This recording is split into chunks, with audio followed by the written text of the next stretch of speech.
Oh,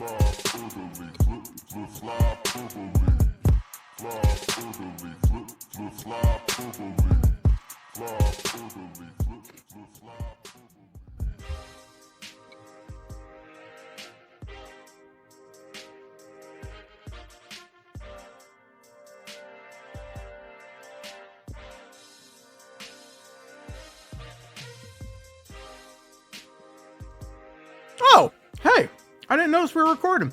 Me How neither. about that? What you I was eating? just What you got?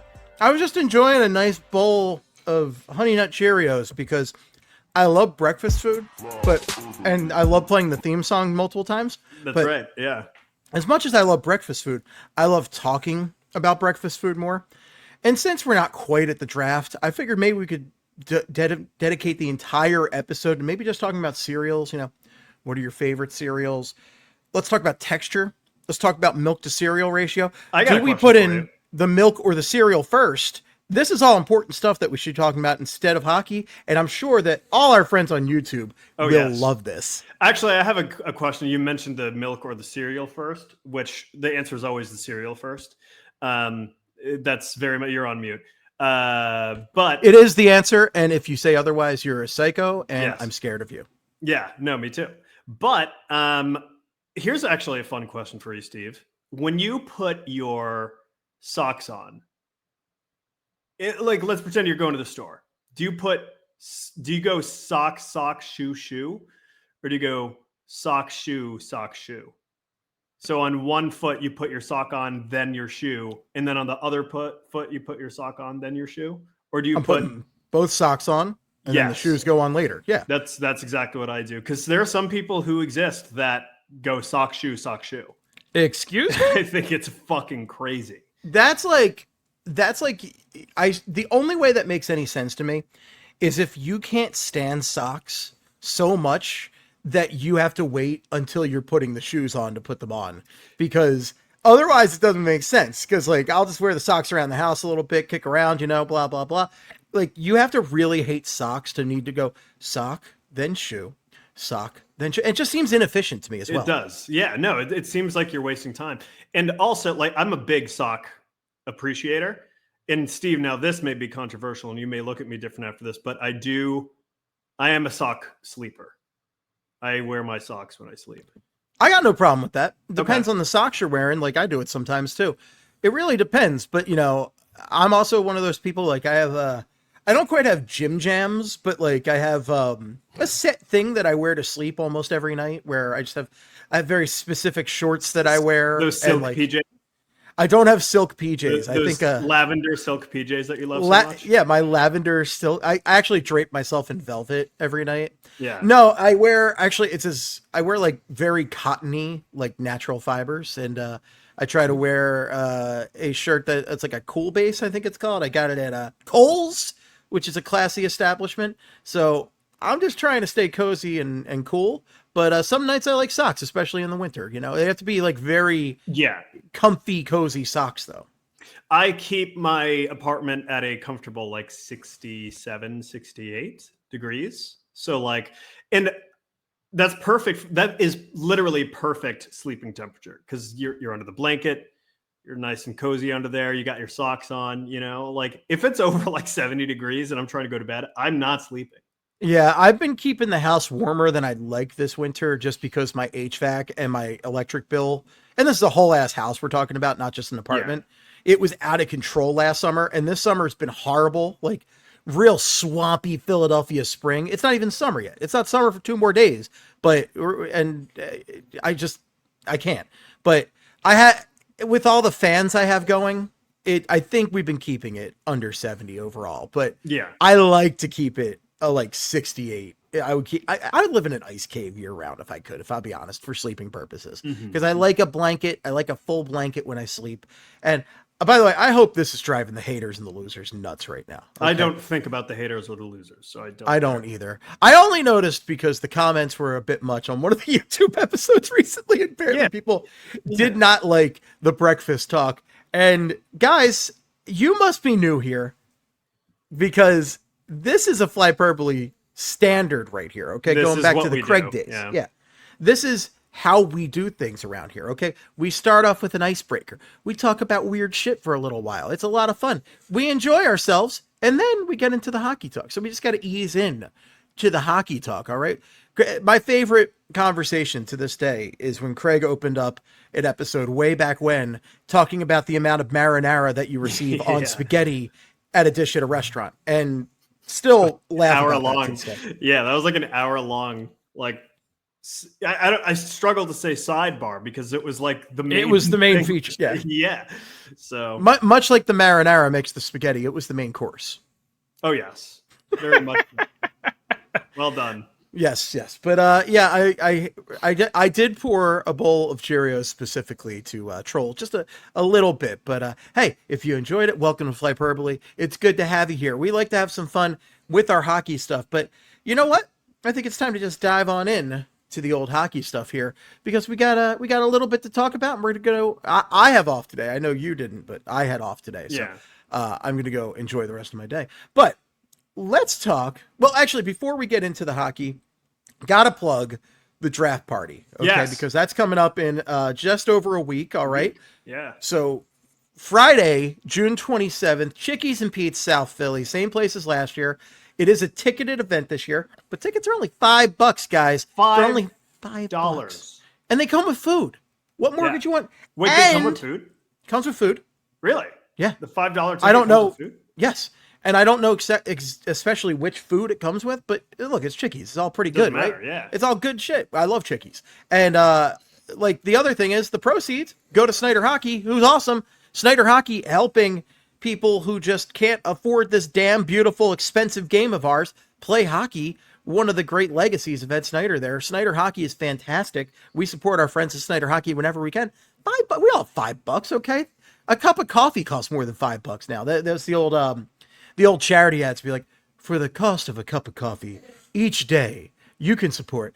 Yeah, this is a fancy cup of coffee is like $10 nowadays. All right, guys, you can afford $5 and food to come party with us and watch the NHL draft. It's going to be a great damn time. We're throwing it with our friends at PHLY, and look, we love PHLY. PHLY loves us. We're going to have a great party together. So come on out next Friday. Chickies and Pete's, South Philly. I'll be there. The Quigster will be there. And the whole gang's going to be there. It's going to be great. You know who's not going to be there? Who's that? People who are uncool. It's true. So if you're cool, you better be there. Because if you're not, then you're not cool. You're not cool. And you want to be cool, all right? You want to be a cool guy. Whenever you can be, you want to be a cool guy. So again, come on out to the draft party next week. Gonna be a great time. And you know, I don't want to talk too much about the draft this week because I feel like we have been talking it to death. We're going to talk it to death more next week because we're going to do one more episode before the draft. I do think we've reached the point in the lead up to the draft where it's like, okay, we've talked about it enough. You know what I mean? Like, yes, like we can still obviously talk about it, but it's like, what have we not said? You know what I mean? We're at that one point where it's like, okay, I just need the draft to get here. So much to say, so much to say, so much to say. I feel like I've said everything. Last week, my impassioned plea that the Flyers take Higgins.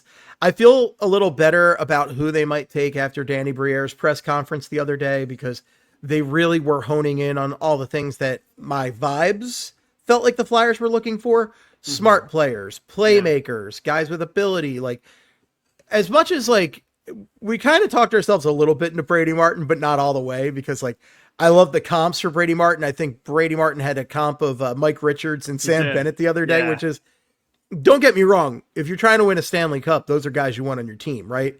But overall, the Flyers need to go for high-end talent in this draft. And I proposed a line in the Slack chat last night that is so sexy, that is so hot, that I can barely contain myself. It was hot. Like I woke up this morning and I saw it and I was like, ooh, this is a great way. You know, I didn't. Oh, yeah, it was quite a thing to see. In the morning. Good Lord. So I want the Flyers to draft Higgins. Okay. And then the line is Tyson Forrester, Higgins, and Matvei Michkov. That would be a line. That would be an amazing line. Be so good to see those three guys together. And look, the thing is, Higgins is a guy with high-end talent if you get him he's going to be fantastic for your team. And I want the Flyers to take swings. I want them to go for big old talent right here. The thing is, this draft is crazy. We really don't know who's going to be available at 6. So another week of spitballing about it. Like, I'd rather be closer to the draft to talk more about that. We got a couple of little spicy rumors in the pipeline right now that I want to get into. And I also want to talk about the overall trajectory of the Philadelphia Flyers because, and this isn't quite a taking it to the beats over here, taking it to the beats segment, but it's not that. But so Kevin Kerr's over The Athletic where, he posted a thing earlier today asking about like what the Flyers plan is. Okay. Is Danny Briere a Dan with a plan is the question. He didn't ask that. I asked that because I'm a genius with shitty puns, but is Danny Briere a Dan with a plan? And the thing is, as we talk about this team every week, right? We kind of see what the plan is for the most part, right? Matvei Mishkov's the biggest part of that puzzle. So Mishkov being here and now having a proven year in the NHL makes that all much more clear. It's like, how do you surround Mishkov with the talent to let him cook and elevate the Flyers? Like, you want to look at what the Capitals have done with Ovechkin, really, if you're looking for a way to execute that plan, in my opinion. Yeah, I mean, the first thing you need, if you have a superstar winger, wouldn't it be optimal to get him a really, really good center? Seems like that makes the most logical sense, right? So, like, to me, that's where I'm starting. If I'm the Flyers, I'm like, all right, let's build down the center of the ice. And that's what they've been saying they've been wanting to do. So where does that start? You would think it would have to start with the draft. But, it could also be free agency. It could be trade. Who knows? We've talked about all these different scenarios, right? But to me, that's how it would have to work in terms of building around Mishkov. Right. And the guys we're talking about Higgins, we're talking about Caleb Desnoyers, we talk about Jake O'Brien, we talk about Brady Martin. These are all guys that could be top 6 centers for this team. We also talked about Marco Rossi a lot. Marco Rossi is a guy who could potentially be a top, maybe not the top line guy, but at least a second line center for this team. And he certainly could be a stopgap top line guy for this team. We also talk about one name came off the board earlier today, and that's Matt Duchene. I thought Matt Duchene would have been an interesting stopgap for this team for a couple of years until they figure things out. But looks like Matt Duchene is staying in Dallas for another couple of years. He signed a nice extension with that team. I think it was only, 4.3 mil per season, which given the value he's brought to the Dallas Stars, that's a discount. That's a great contract for that team. And is Dallas one of those states? Is Texas one of those states that doesn't have income tax? Yeah, it is. But you know what? That's still a great contract because I would think that's a great contract under like a normal salary cap, considering the salary cap going up substantially over the next few years. I think that's a crazy good contract. I can't believe that value for Dallas. So, and we were talking about Matt Duchene being a possible, solution for the Flyers, being maybe an addition for the Flyers one day. I didn't think he was going to take a contract at that price point. Really, he must be happy. I mean, I think given where that team's at, right, the competitiveness level. Now, granted, the whole thing with DeBoer and everything, whatever. Yeah.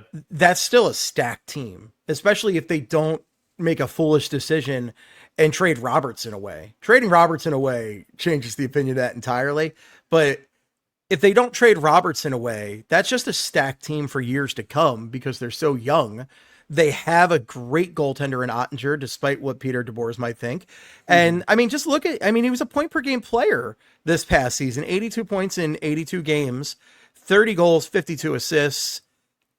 Unbelievable. He's 34 years old. Now, granted, the $4.5 million or 4.3 million, whatever it is for the next couple of years, it is a 35 plus contract. So there is some risk involved with it, but given what he's done since Nashville cut him loose, it doesn't seem that risky. He had 65 points the previous season. So whatever Duchene is doing down in Texas, he's doing it right, and it's paying off big time. Now, something to consider now that we're talking about salary cap and all that, from Frank Saravalli on Twitter, with Matt Duchene locked up, the Stars have just under 50,000 in salary cap space remaining for next season with 18 players signed. Buckle up in Dallas. So Sure Trade sounds Robertson, like us. sure sounds like Jason Robertson may very well be the odd man out. But I would think I don't know. Like it's going to be spicy meatball in That's Dallas. a terrible guy to lose. If that's who they lose out of that whole bunch, like I'm just gonna take a look at their roster real quick, and well, the NHL is completely useless because I tried to click on Dallas Stars from the NHL page and it didn't do anything. It's not hyperlinked. How stupid is that? Oh my God. Whereas I go to Hockey Ref and hey, guess what? Every part of that damn stat box is hyperlinked. That's how you do it.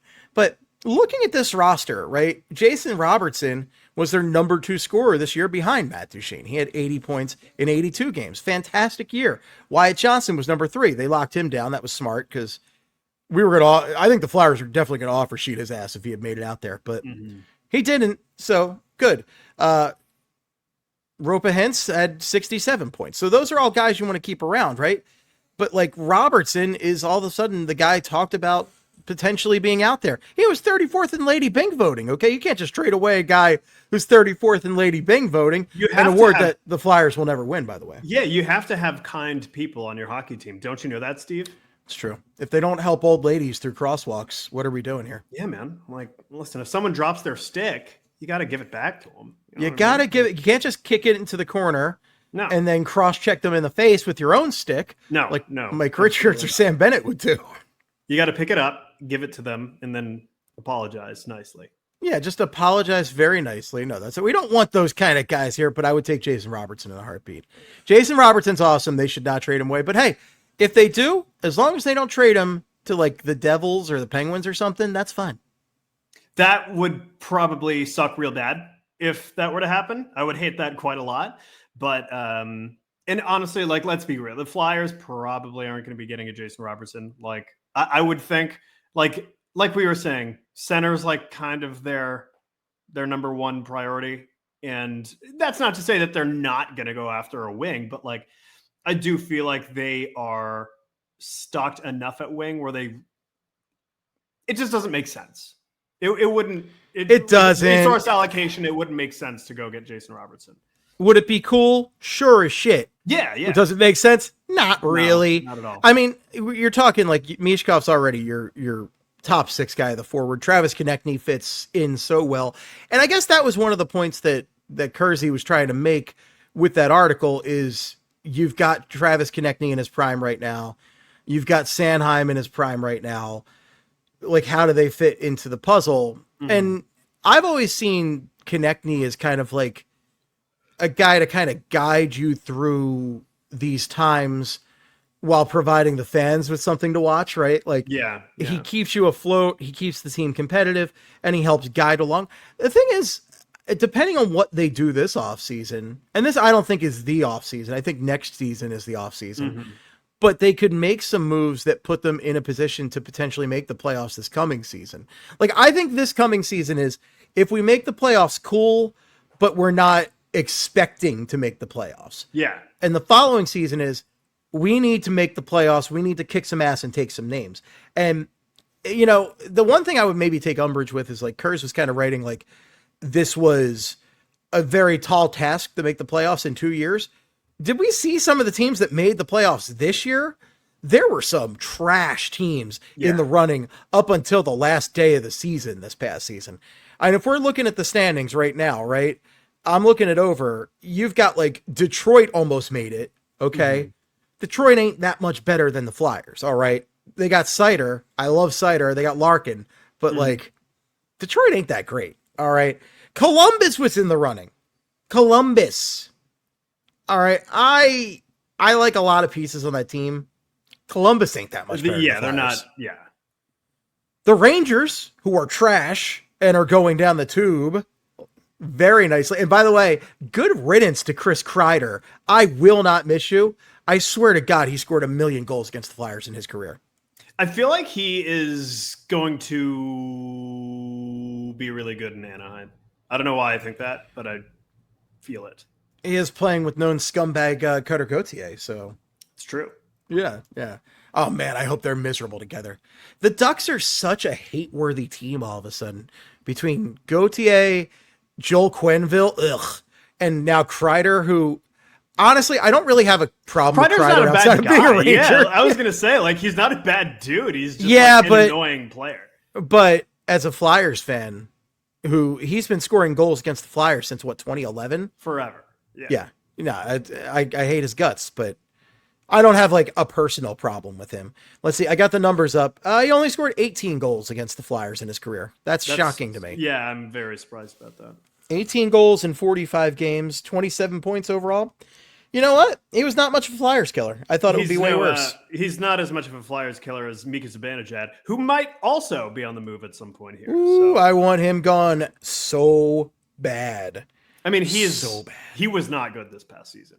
So, and it's funny because he was their second highest scorer. He was, yeah, 62 points for Zibanejad over there. And man, that team, woo! It was what a shame it was to see them kind of circle the drain right there. What do you think offhand? What do you think Zibanejad, his career numbers against the Flyers are? How many games? I'm gonna look that up in a second. 48 games. 48 games. I'm gonna say. Wow. I'm gonna say 30 goals. And like 48 and 52 points. 52 points. You know what? Your point total's not that far off. He had 42 points, 19 goals and 23 assists in 48 games. So I'm as bad. I'm honestly surprised. I imagine him scoring like 4 goals against the Flyers every time he faces the Flyers. You know, honestly, I think it's trailed off in the past couple of years. It was really bad for a while. Like he was on par. He was on par with or at least it felt like he was on par with like Pasta in terms of killing the Flyers. Like every time Crosby. Like every time the Flyers face the Bruins or the Penguins, you know that Pasta or Crosby is going to score a goal at some point. Doesn't matter how, it's going to happen. And it felt like Zibanejad was in that class for a while. But you're right. It does feel like it's tailored off a little bit. All right, Crosby, 90 games against the Flyers in his career. How many points? 128. You're really close. 134. Wow. 56 goals and 78 assists. That's ridiculous. It's just ridiculous. Like, if anybody ever goes, how could you hate Sidney Crosby? All I have to do is point at those numbers right there. Yeah, that's how. And it's not even the most he's scored against a team. You know what team he scored the most against? I'm going to assume the Capitals. The Islanders. Really? That's because remember, he wasn't in the same division as the Capitals for a little bit. Oh, yeah. So he wasn't playing them as often. Yeah. Oh, that is wild. Okay. He's still got time to make it the Flyers before he retires, though. Yeah, he probably will. The thing about Crosby is, like, I don't know when he's going to retire. There's no reason for him to retire anytime soon. Well, I mean, listen, we know that he's going to get traded to the Flyers. And he's going to. That's your 1C answer. I mean, that's the plan, Kevin Kurz. That's the plan. Yeah, we've talked about it before. That's what's going to trade the 6 overall for Crosby. That's the plan. We're not forget about Higgins. Forget about Desnoyers. It's all about Crosby. It's all about why draft one of those teenage losers when you can just get like one of the best hockey players of all time. Right? I mean, it's obvious. It's easy. Dude, Sid had 91 points this past season. He's still good. At age 37. That's insane. Yeah. That's insane. We haven't had a Flyer be a point per game player since like prime Claude Giroux. And he's getting it was almost TK this year if he had just held on. Crosby's weirdly somehow getting more durable as he gets older too. It's crazy. Like he's gotten less dirty, more durable, more crafty. Yeah. It's unfair. It is absolutely Mike Richards has been retired forever now. Right. It's honestly insane how he's just getting better. It's annoying. Like, dude, you're supposed to suck. Very annoying. Just suck. Just be terrible. But it's funny that he's like that the Penguins are wasting these like his salad or his like last remaining twilight years, and just like totally butchering it because this is rare. Like it's rare for a player this old to be this good still, and the Penguins just suck. Well, because if we look over at Brad Marchand, who just won a Stanley Cup, right? Brad Marchand, with the exception of his playoffs, was having a terrible season. Mm-hmm. Like he's not a top 6 guy anymore. he had, let's see, in the regular season between his two teams this year at age 36, he had 51 points in 71 games, which actually isn't the worst, but like that's pretty much how most guys age, right? It starts to decline at a certain point. Yeah. But then he went and he had his playoffs where he was just like insane. Yeah. And just scoring, like, what was that one game? He scored the first goal in the game, and then he scored the overtime winner. Dude, like, yeah.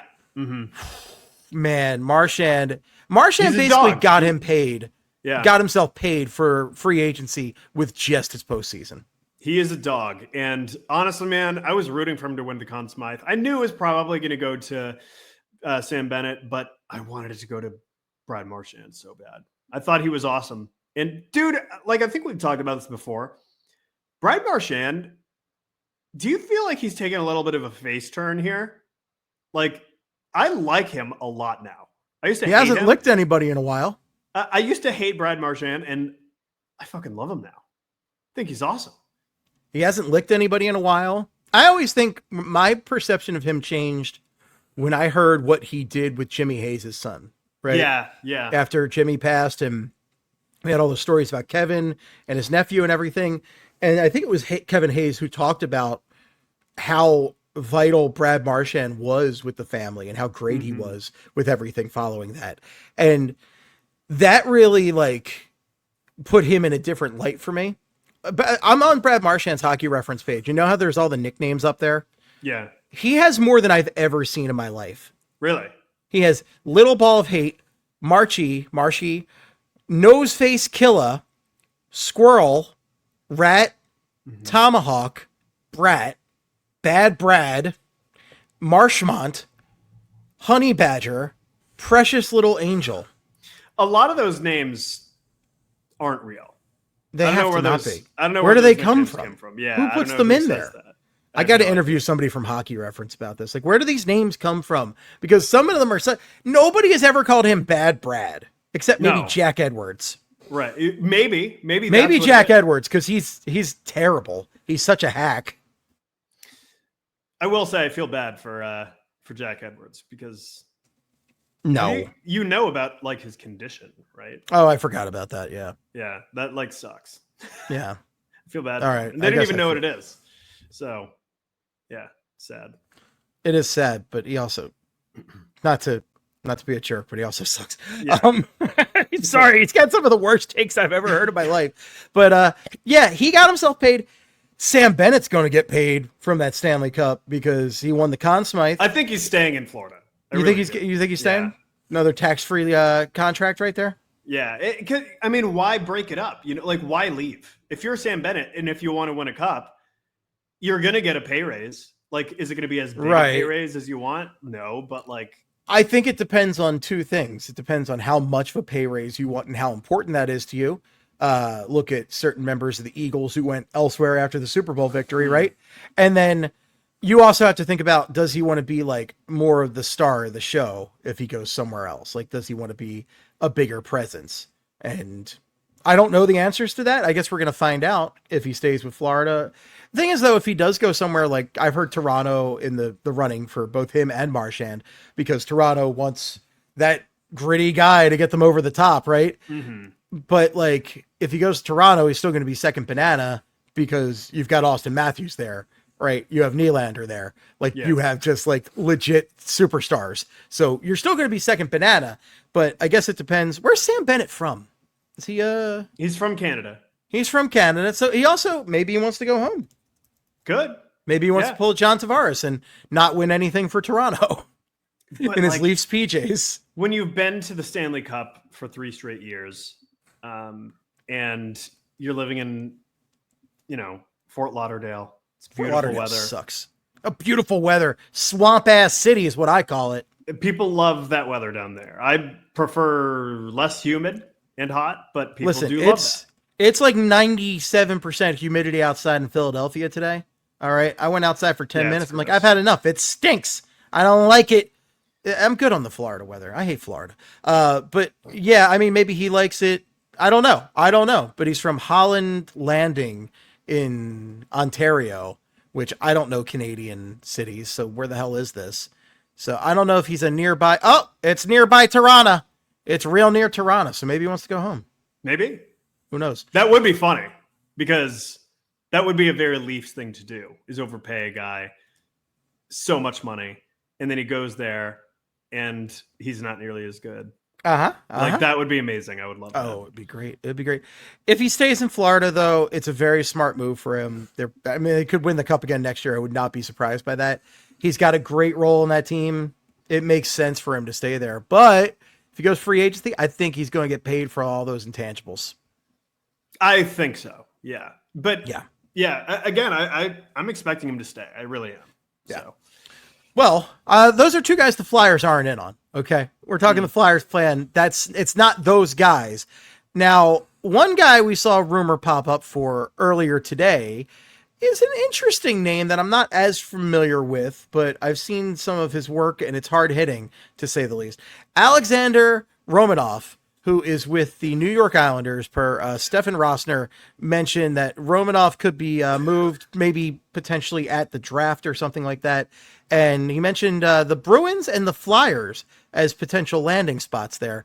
And I don't know a ton about Romanov, but he is 25 years old, 6'1", 220. We've seen him lay some guys out before, including one of the guys that was mentioned as well in the article, Cam York. That could be, so Rosner also mentioned that Cam York could potentially be on the move for the Flyers. And this sounds like just spitballing, but he is a guy who has not settled his contract yet. Anthony DeMarco mentioned there were some talks about the contract earlier this week and threw out some long-term numbers. They mentioned the long-term number might be around $6.25 million per season. We're talking maybe a 7-8 year contract if that's the case. So it's a really big decision for the Flyers. Like, do we want to stick with Yorkie over here? And do we think he's a key part of this team moving forward? Because if you do sign him to an 8-year contract for that kind of cap hit, you're saying this is a guy we expect to be in our top 4 on our defense for the foreseeable future through Flyers 2.0. I'm just not that big on Cam York, Steve. I'm really not. Like, I wish I was. I want him to prove me. I've been wanting Cam York to prove me wrong for multiple years now, and that has not happened.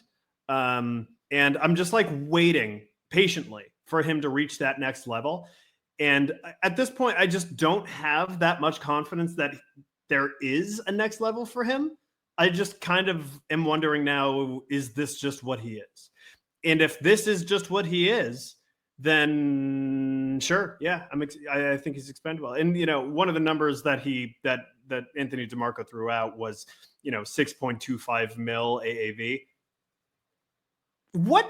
Can you describe to me what Cam York has done that has earned that kind of figure?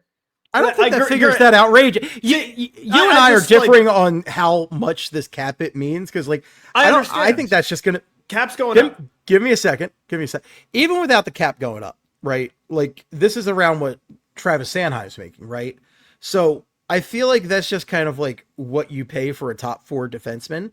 I don't feel like 6.25 is like a ton of cap hit. Like I feel like it's a moderate amount for a guy you think is in your top 4. Now, when you say you're disappointed though in Cam York's production, right? You're looking for more. Are you talking mainly offensively? Because if I'm being honest, I don't watch enough of the tape to know defensively if he's doing what he's supposed to be doing. I don't see him in a negative way most nights where I can say like when like Zamula at the beginning of last season where you're like, oh my God, this guy is hot fried ass out there and he's costing the team. Like, I don't see any of that from him, but I will say that he was drafted with more of an offensive pedigree and he has definitely not shown that. He put up 18 points in 22-23, or that's penalty minutes, 20 points in 22-23, 30 points in 23-24, and only 17 points in 2024-25. So the point production has not been there. However, you can also argue that's part of John Tortorella's game, right? Like none of the defensemen really have put up like a significant amount of points under John Tortorella. So is it offensively he's made, or is it just the overall package that has disappointed you? I think the overall package. And, listen, like defensively, I wouldn't really care about the defensive. I was going to say issues. The thing that annoys me with him defensively is it feels like he's inconsistent defensively. So like some nights he'll be fine, and then other nights he's a disaster. And it's just that kind of mixed bag that rubs me a little bit the wrong way. Like to me, if I'm going to be paying somebody that money, under let's just say under the current cap, if I'm paying someone that money, I would like them to be mostly consistent. And it just feels like he's not that defensively to me. I feel like I see him making lots of gaffes. I've seen him get turnstiled many times before. And offensively, it has been disappointing. And listen, I don't like, we've talked about this before. He was compared to like Brian Leach when he got drafted, right? There was no way he was going to be Brian Leach. That was not going to happen. But I was hoping to see a little bit more offensive production. That has not happened. And it just feels to me that of all the defensemen on the Flyers, like full-time defensemen, I feel like he would probably be one of the expendable ones. And I don't think I can really argue with that. Sanheim, he's not going anywhere. Drysdale, he's not going to, like, I would be very surprised if they did something to Drysdale. Sealer's sticking around. Risto would be expendable. Sealer's expendable. Come on, don't act like Sealer's not expendable. Oh, no. I'm the Flyers aren't getting rid of Nick Sealer. I would. They can get rid of Nick Sealer. But they're not going to, is what I'm saying. You don't know. You can't guarantee that. If somebody came along for a sweetheart deal for Nick Sealer, I would give him away in a heartbeat. I don't give a shit about Nick Sealer. Doesn't he have contract protection, though? Well, whatever. I don't care. He's expendable, though. Don't act like he is expendable. No, I'm agreeing with you, but he's the number one expendable boy on that whole list. I think if you put a gun to Danny Briere's head, or to whoever's head, and you said you have to either keep Sealer or you keep York, I think part of me wonders if they would keep Sealer. Oh, no way. No way. I'm keeping Yorkie before Sealer every day of the week. Me too. But I feel like the Flyers value Nick Sealer more than Cam York. I don't think so. I don't agree with that. And what gives you that idea? He's Cam York and he's Nick Sealer. Nick Sealer's like mid at best. He's just not that good. I'm sorry. And he also, like, which one gets top 6 minutes, like, or top 4 minutes? Like, which one gets top pairing time? It's Cam York. We're also going to have to see how it is under this new regime, frankly. But yeah, Cam York is infinitely more valuable to you than a Nick Sealer. I'm sorry. Nick Sealer is like, and also, what is there, like, nearly a decade of age difference between, maybe not a decade, but like, but it's like 6-7 years. Like, it's not under 5 years, right? So Nick Sealer's over 30 at this point, right? I believe so. Yeah. Cam York's 24. Now, what I will buy argument wise is that Cam York has a pretty decent trade value, and he might not necessarily be the guy that you want to have in your plans for the foreseeable future for the Flyers. Like, maybe he isn't part of your plan for the next phase of the rebuild here. So that I can buy. I can totally buy that combination. I think for me, what it comes down, like when you're comparing, I can't believe we're like, this is actually, I was not expecting to go down this road at all. But like when you compare Nick Sealer, this is crazy. When you compare Nick Sealer to Cam York, one thing that I think is in Sealer's favor are the intangibles. He's a shot blocking machine, which again, listen, I don't value that much, but the Flyers clearly do. John Tortorella. Okay. Under Torts, you're right. It's going to be a very different team next year. You're right. No, you're totally right. But like over the last few years, we've seen that they do value Nick Sealer's shot blocking. They value his toughness, his locker room leadership. Is Cam York a leader? I'm not saying that Nick Sealer is a better player than Cam York. That's not what I'm saying. But I do question if the Flyers value Nick Sealer more than Cam York. I disagree with that if that's the case. All I have to do is look at time on ice, okay? Cam York, last year, he was averaging per game 20.47, okay? Which was second on the team overall, okay, for players, for non-goaltenders. Nick Sealer averaged 17.17. Yeah. So You need me to say that the Flyers value one more over the other? There's your proof right there. Right. Listen, again, I'm considering intangibles in this as well. I know you are, but one of them's a much better hockey player. Cam York is a better player. I'm not disagreeing with that. He's clearly a better hockey player, but I think the Flyers might value Nick Seeler. I don't agree with you. Just as much. I'm not going to agree with you on this one. I think that's important. I think the leadership to them is important. I think the toughness, the grit, all that shit is super important to them. And so Nick Seeler is one of the Nick Seeler's 31 years old. I don't give a shit about Nick Seeler.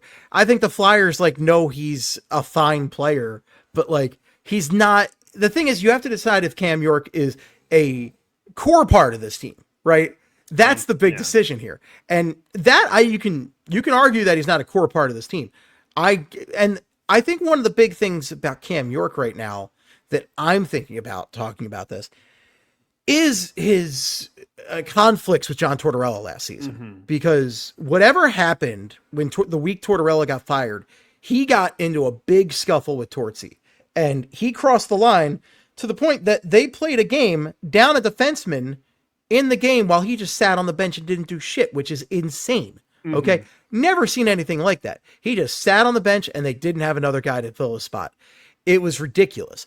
And that could be a problem if he's being insubordinate, if he's not being a team player. Yeah. That could be a reason to maybe part ways with him moving forward. Especially under Tocchet, too. Because Tocchet wants all the guys bought in. He wants the team players. He's a player's coach for sure, but that doesn't mean that you can kind of just, be kind of lackadaisical and insubordinate, like you said. And I feel like Tocchet's going to want to see him be more than what we have seen from him attitude-wise over the last couple of years. Right. Well, I just don't want guys with attitude problems in particular, like guys who are just going to be a pain in the ass, guys who just don't want to buy into whatever the system's going to be, because you're going to look, they are committed to, they really wanted Tocchet and they want him to be the guy. They want this to be Tocchet's team for the next 3-4 years. So yeah, I think a big part of it's going to be what Rick Tocchet thinks of Cam York and everything, but that's a big commitment. If you're committing to him for 7-8 years, probably have some no movement in there at some point. That's a huge commitment. Now, if you say make a move, I don't know what the hell your move is to move Cam York out of there, and you have you make this trade to go with Romanov from the Islanders. I don't know a ton about Romanov. His point production is not great. But he's also a defenseman. He's got 17 career goals, 66 assists. He's more of a big body. He's more of a big boy who can lay you out. What do you know about Romanov that maybe you could expound upon, and how he would maybe fit in with this team? He's much more physical than Cam York, which I do think that's something that Rick Tocchet is going to love. Assuming again, this is just a rumor, but I feel like Alexander Romanov on the Flyers would be very much he would be a good kind of stay at home guy. Someone, I remember we were talking about this in the Slack chat earlier, imagining a pairing of Alexander Romanov with Jamie Drysdale. That could be fun. I think that would be fun. And plus, Alexander Romanov is still pretty young. He's only 25. So, not huge point production, but I do think it would be an interesting pickup. He's certainly, like I said, more physical. And I do wonder if maybe he has a little bit more upside offensively. I wouldn't be surprised if he does go on to have a little bit more production offensively over the next, couple of years, just because he is still so young. And, look where he was playing the last couple of years. He was playing with the Islanders, a very, very, very boring team that, offense was not exactly their forte. So on a different team, who's to say what his offensive numbers would look like? But I don't know. I wouldn't hate Romanov. I guess for me, man, it's just, I'm just not a believer in Cam York right now. I just haven't been given a reason to think that he can be a difference maker on the Philadelphia Flyers. I don't know. Yeah, I guess I don't know. I think he's fine. I haven't seen anything that wows me, but maybe I haven't noticed the defensive lapses that you've seen.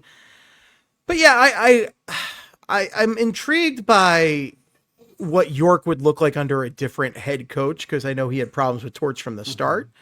So that would be my main hesitation, but also like, I don't know if you can work him into a deal for a center or somebody like that, then I'm far less opposed to maybe do a couple swaps like this. And yeah, the defense probably could use some more physicality, especially like I continue to be insanely frustrated by Rasmus Ristolainen and like what he is for this team, because like you couldn't trade him last year for whatever reason. Either you believe those reports from like, I think it was Bruce Garrioch who was saying that like the Leafs offered him pretty substantial, pretty substantial. Yeah. Again, they don't say any specifics. So let me be the judge on if it's the moon or not. Right. I don't know if it's the goddamn moon, but right. Like tell me what the moon is and I'll determine if it's the moon or not. Yeah. But like, whatever, like the Flyers may or may not have been offered something substantial and didn't want to part with it. But then he gets hurt, mystery hurt again at the end of the season. Who knows even where he is in the world, if he's even on this planet. Maybe he is on that aforementioned moon. I don't know, because I haven't heard anything about Rasmus Ristolainen since like late February at this point. So where in the world is Risto? But I would love to know what he is right now, because like that's a big part of the physicality for this defense is Ristolainen, that hard to play against guy. Without him in there, it is a different defense. There isn't that many big bodies.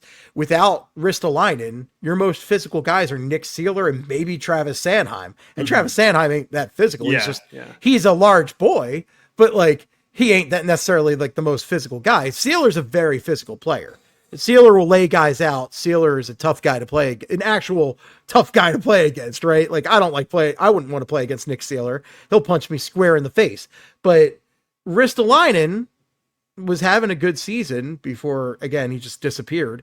And I would just like to know what his status is, one way or the other. If he's on the team, if he's off the team, like I'm tired of dealing with it at this point.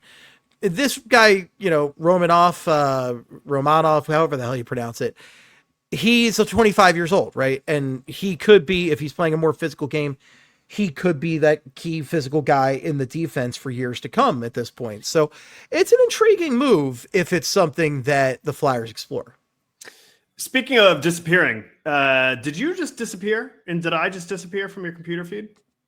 Oh, did that actually? Okay, that was weird. That was very strange. I clicked something and all my windows disappeared. So we'll see how it looks on the recording at the end of the day. Who's to say? Yeah. But yeah, like let me say this, because I don't know if I made this clear earlier on, but like even though I'm not a huge fan of Cam York, this is not to say that I this is not me saying trade him at all costs. Like that's not what I'm saying. I would prefer the Flyers bring him back on a bridge deal. I personally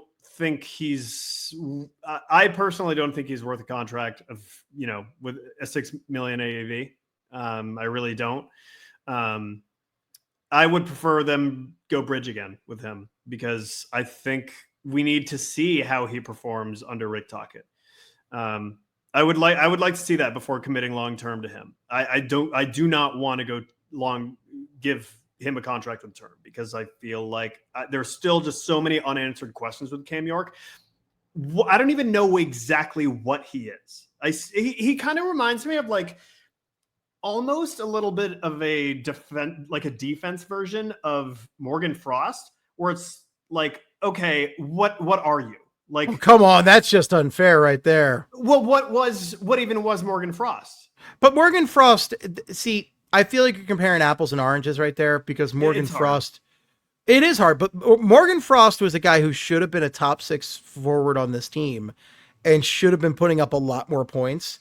And Morgan Frost is a guy you can point at the lack of offensive productivity and directly say like, yeah, that's why he's out of here, because he was not doing more with the time he was given. He was given top 6 minutes on this team. He was given some pretty darn good wingers. He had Tippett, he had Konechny, he had Mishkov, he had some good wingers to play. Tyson Forrester, he had some talent to play with, and he was not doing much with it. And so I think all the disappointment in Morgan Frost is completely warranted. Cam York, I'm a little bit more forgiving on. I feel like he's been mostly solid. You look at that time on ice per night, and that's a guy who, despite his problems with the coach, was still trusted to play a lot of minutes. And I think that's a contract he can easily grow into. I don't think that's an insane amount of money to give somebody, especially with the cap going up, because I think that's going to be more of a median defender salary in a few years. Yeah, I think the comparison I was trying to make is more like, okay, with Morgan Frost, what are you? Show me what you are. I'm desperate to learn this. And then I'm kind of feeling the same way with Cam York. I don't know what he is. What's his identity as a player? Right. I guess my main thing I am frustrated with, and it's the same thing with Jamie Drysdale, is I'd like to see more point production. I'd like to see more offensively, because they were both guys that had these high offensive pedigrees, right? And have not lived up to it. So yeah, I think my biggest thing is like with York, I want to see more offensive production. I'm cool with him kind of being, I feel like defense is an area where you can be a more in-between player than what Frost was offensively, because Frost was so abysmal defensively that you couldn't justify his mid numbers offensively. Mm-hmm. Yeah. Whereas York might have some inconsistencies on the back end, but I feel like that's stuff you can iron out with him ultimately. Yes. And he can still fix. Whereas like, I really feel like when you're talking about like Morgan Frost, we reached a point where it's like, I don't think he's going to get better. And you look, he went over to Calgary and he didn't really do much over there. His numbers were pretty abysmal from what I recall. He was very unspectacular in Calgary. And same with Joel Farabee. Neither one of them were very good. Which is a bummer, because I like both those guys. I was really hoping to see them do well, and they just did not. I'm pulling up Frosty's numbers right now with the Flames. Frosty put up 12 points in 32 games, 3 goals and 9 assists. Well, yeah, I'm curious to know what Farabee's were. Farabee, I'll get that up in a sec. Because I believe they were notably worse. He's got to be at the bottom of the list right here. Farabee, oh my God, 6 points in 31 games, 3 goals, 3 assists. That's tough. And Farabee's only 24 years old, man. Yeah. He's been playing since he was 19. So it's like, you really think like, oh, Farabee, it's a good try, right? But maybe his career, he's only 24. Yeah. Oh, I hope he can get things like figured out over there. But that's a brutal season right there. Yeah. That's real bad. Not good at all. But Not listen, good. like to kind of circle back, and put a bow on this, like the Flyers bring back Cam York on a bridge deal, I will be totally cool with that. With term, I don't know if I'll be as excited about that. I just feel like I have a lot of questions about him. I don't know what exactly he is. And if the Flyers are going to go long term on someone, I want to have an idea of, okay, this is his role, this is what he does, this is how we move forward, and this is where they belong. And with him, I don't see that. So, and that's not to say that Nick Seeler's better than him or anything like that, but I do question where he stands with the Flyers and how they value him. I'm not sure how they value him right now, because I don't know what he is. I don't know if they know what he is either. So that's my thought process here. Quigs hates Yorkie. News at 11. Newsflash. Oh my God. Newsflash. Quigs hates. Oh my God. Yeah. Well, okay. Action news. I guess we're going to say, yes, I am aware. I know the action news theme very well, my friend. Very well. But yeah, so we'll see what happens with Yorkie, but I think we're going to agree to disagree on that player for the time being. So final story to talk about today. Now there's a little rumor about somebody who might be joining the Flyers coaching staff per Frank Saravalli. Let me be frank over there with, does he have a news site? Who's he with now? I think he's with,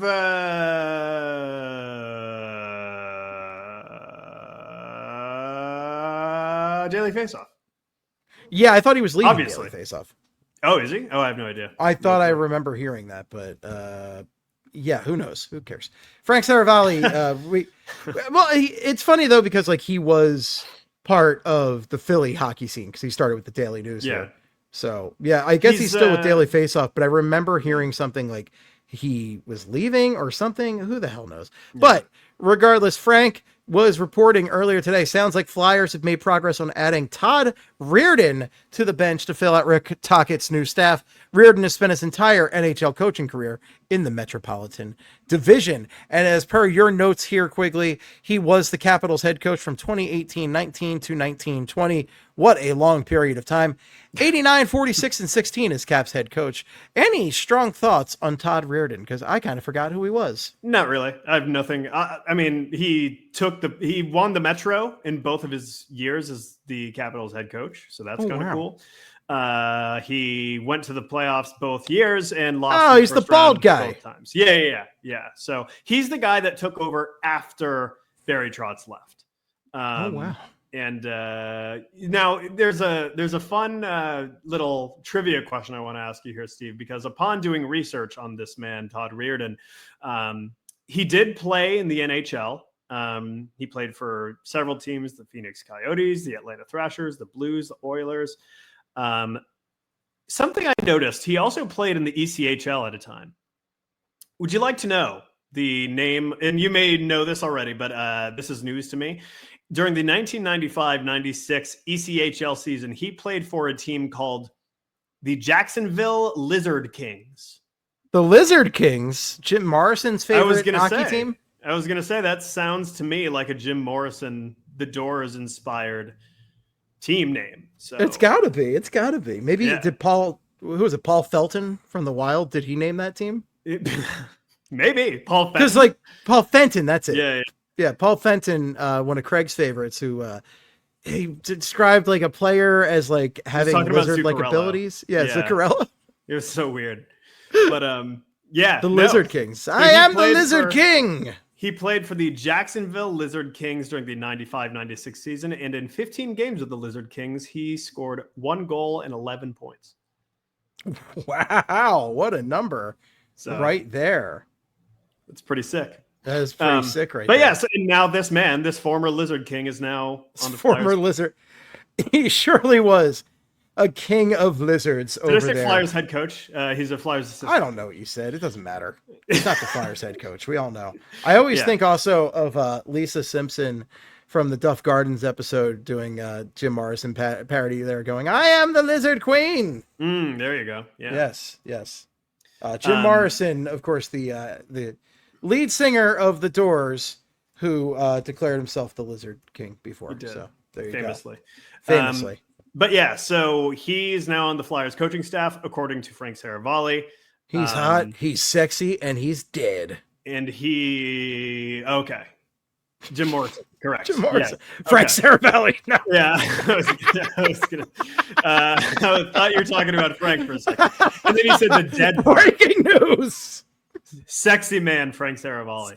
So Todd Reirden's on the Flyers coaching staff. I can't tell you much about him, frankly. Where's he been coaching? What was his most recent job? I didn't care enough to look.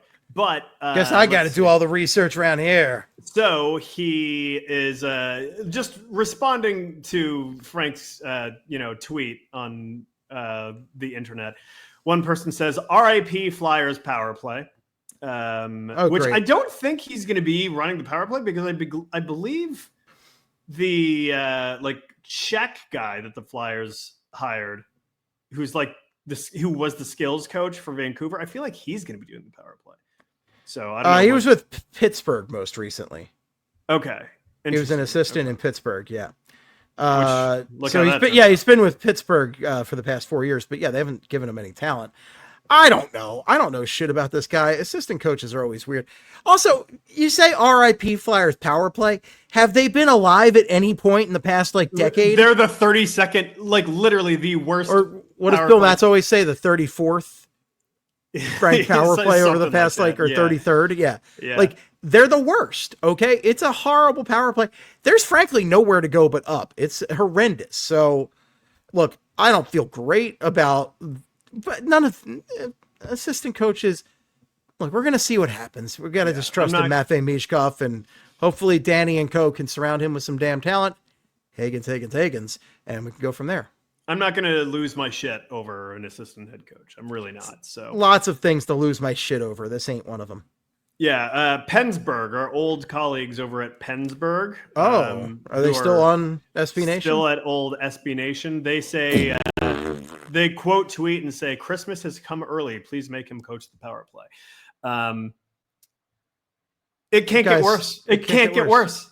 All he can do is make it better. That's the only thing that can happen. You can't hurt us, okay? You can't hurt us. Who? We just saw Rocky coach the power play. Rocky, despite his Philadelphia connections, couldn't have been worse at it, okay? Just Rocky Thompson, just a horrendous power play. It doesn't get worse, folks, okay? Oh, Christmas come early. Shut up.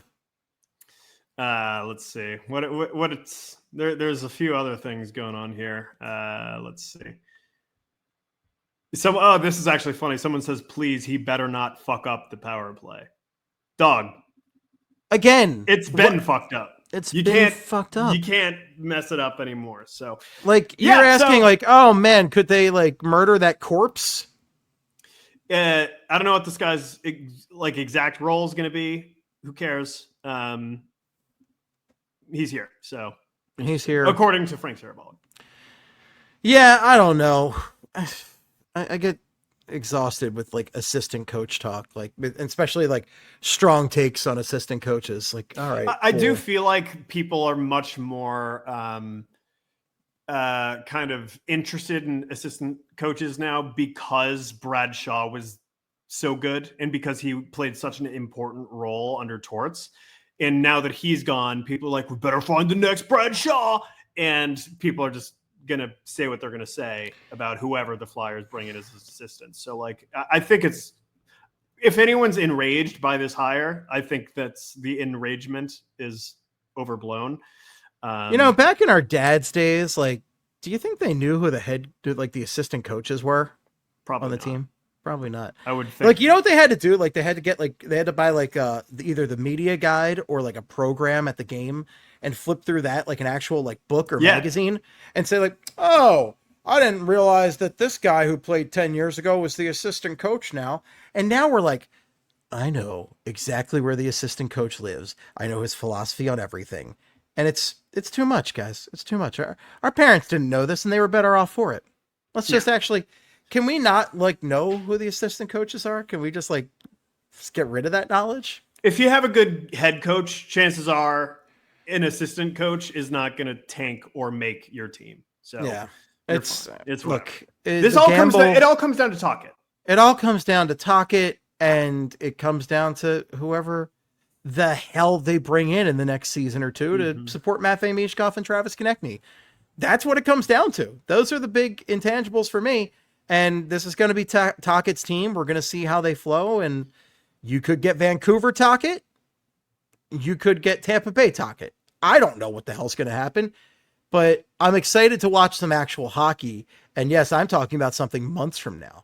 But I'm very excited to talk actual. I'm excited, number one, to get this draft out of the way. Okay? Yeah. We've talked about this draft for months now. I'm so excited for it to actually be here. I'm excited to not talk about these same 7-8 players over and over and over and over again. The week of the draft is honestly one of my favorite weeks of the year because that's when the rumors start coming out and there's a lot of zesty shit going on during that week lead up. So I'm excited for that. And then free agency, I'm not expecting the Flyers to go huge in free agency, but next year they're going in because guess who's going to be free agent next year, Steve? Connor McDavid. Oh, there we go. Yeah. Did you hear real quick? Did you hear what he said during his exit interview? Basically, they're like, hey, there's questions about your future, this and that. And then he goes, this is all paraphrasing. But he essentially said, listen, we got a great group of guys, I want to, win this with them and this and that. And he just kind of went on and rambled about how much he loves the guys and how talented everyone is. But then he goes, with that being said, I need to do what's best for me and my family. I think a trip to the Liberty Bell is in order. Listen, what better place to live in the United States of America than South Kensington, Philadelphia? Nobody says South Kensington. I don't know. It's not a thing. Google Maps says South Kensington. I have You live in Fishtown. It ain't South Kensington. That's not a thing. This is Fishtown. This is not South. I don't know what South. You're not in South Kensington. They tried. No, it's the realtors. The realtors have been trying to make up neighborhoods around here for years to sound like New York. It's not a thing. Okay, we don't have like my old neighborhood. It used to call it like Lomo on the map for Lower Moya Messing. Nobody, none of the cranky old South Philly Italian people were calling it Lomo. Be like, oh yeah, I'm going down to Lomo tomorrow. Nobody was saying that. Okay, it's not a thing. I think my current neighborhood is called like Southwark. Nobody's calling it Southwark. Yeah, I've never heard that before in my life. Nobody, because it's not a thing. Right. It's not a thing. South Kensington is not a thing. Okay. Old Kensington. There's Kensington. There's Fishtown. There's Port Richmond. Old Kensington. Like I apparently used to live in Old Kensington. They're trying to do all these like micro neighborhoods, and it's just not. It's Old not Kensington is basically no libs, essentially. Fishtown's a very large swath of land for me. Right. Whatever the hell the word is, but yeah. Anyway, look, McDavid, there's a place for you right here in Fishtown. Yeah, there you go. You can go live with Quigley. No, look. Voorhees, all the players live at Voorhees. They're very happy with your big old Voorhees mansions and everything. They got the skate zone. They got state-of-the-art practice facility right there. We've got a new arena coming in a few years, and you get to play with Matvei Mishkov. What more could you want? Just imagine it. Just imagine it. Just imagine it. Next summer, he's going to be a free agent because they're not going back to the Cup. I'm telling you right now. I think that would actually like. I don't like to entertain the possibility because I don't like to disappoint myself. But I think if the Flyers actually did acquire Connor McDavid, I might actually die. I would too. Like the shock would actually like kill me. I don't know what like I don't think man. I don't think my heart could take it. Like I have to try and get. So my goal is in the next year to lose a lot of weight, right? Get into really good shape, so that my body can handle it when Danny Briere pulls the surprise, when he executes the Dan plan, right? And my body can handle the surprise of getting the most elite talent in the league on the Philadelphia Flyers hockey squad. Yeah. Listen, man, like that comment, I don't actually think the Flyers are going to get McDavid, obviously, but like that comment of him saying, that being said, I need to do what's best for me and my family. Holy shit. That is non-committal. That's non-committal. And that's a man who needs just A+ bread in his life. And you know where the best bread in North America is? It's in Philadelphia. Carbs, man. You got to keep the body energized. You got to keep that body energized. Yeah. Fuel it with things to burn off while you exercise and skate. Absolutely. Okay. And you can do it with Matvei Mishkov. So Forrester, McDavid, Mishkov. That's the sexy line right there.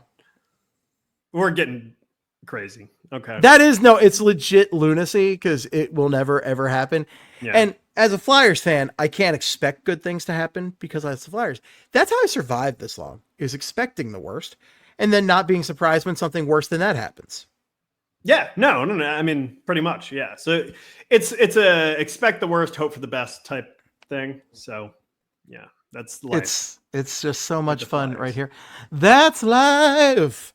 All right, folks, we're going to head out of here because I have to crank up my fan and maybe my AC because the humidity is getting to me. But we're going to head on out of here. Thank you so much for coming to our TED Talk on breakfast foods. If you have any feedback for us, the best place is, as always, on social media, and the best place on there is Blue Sky. Quigs, where can people find you on the old skies? Oh, you can find me on Twitter and the apparently dying, which it's not, Blue Sky, at Ryan Quigs with a Z. Thank you. I ain't going on Twitter. Don't look for me there. I still have the name. I ain't going on there. It's Flyperbole, and it's also at Esteban. If it's for hockey purposes, though, make it Flyperbole. It's Flyperbole over on Instagram and TikTok as well. Oh, wow. How about that? Folks, we'll be back sometime next week before the draft party. Draft party is on Friday, day of the draft. Hopefully well, guess what? Flyers have 3 picks. I don't think they're trading all 3. So hopefully they trade 1 or 2 of them, but cool. But they're going to be a pick. Anyway, come to the draft party next week. It's going to be a great time. We'll be back with more podcasting. You can find me.